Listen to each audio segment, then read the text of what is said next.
With China funding new Trump resort project, President is in clear violation of Constitution.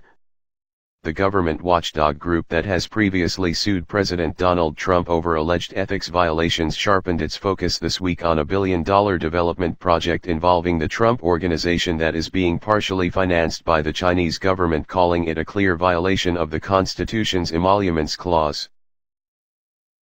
Norm Eisen, board chair of Citizens for Responsibility and Ethics in Washington CREW, warned the president, "See you in court" over reports of Trump's latest constitutional violation.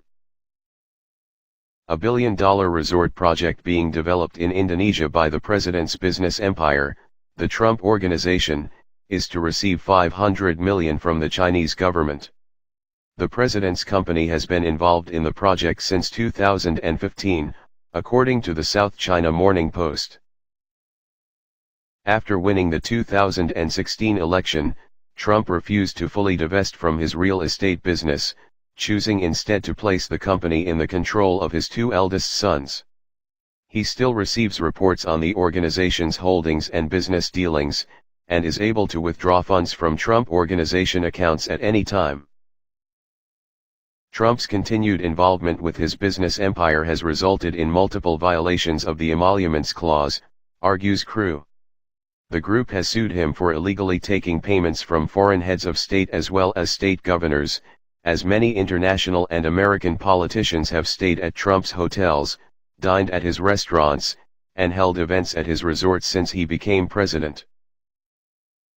Diplomats openly claim that they patronize the president's hotels to curry favor with him as president, a blatant violation on any reading, wrote CREW last year in its response to the Justice Department's motion to dismiss the lawsuit. On Monday, the White House Deputy Press Secretary Raj Shah refused to answer questions on the subject or explain the administration's position on the deal during a press briefing when Los Angeles Times reporter Noah Bierman asked pointedly about Trump's involvement in a major project funded largely by the Chinese government and how one could argue that the project does not violate the Emoluments Clause. Shah dodged the question, suggesting that the Trump Organization is entirely separate from Trump's presidency. The Trump Organization... Okay, I'll get to you next. Thank you. I thought you said you had a minute. Sorry, go ahead. The Trump Organization is involved in a project in Indonesia, building hotels, golf course residences. It's getting up to $500 million in backing from the Chinese government.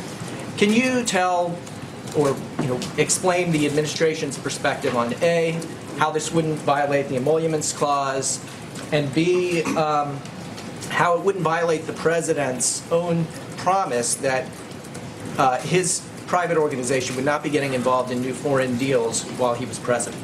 I'll have to refer you to the Trump Organization. No, but I mean, the Trump Organization can't speak on behalf of the president as the president, the head of the federal government, the one who's responsible, who needs to assure the American people And that they you're don't asking, have that but responsibility. you're asking about a private organization's dealings that may have to do with a foreign government. That's not something that I can speak to. So, Raj, a couple of things.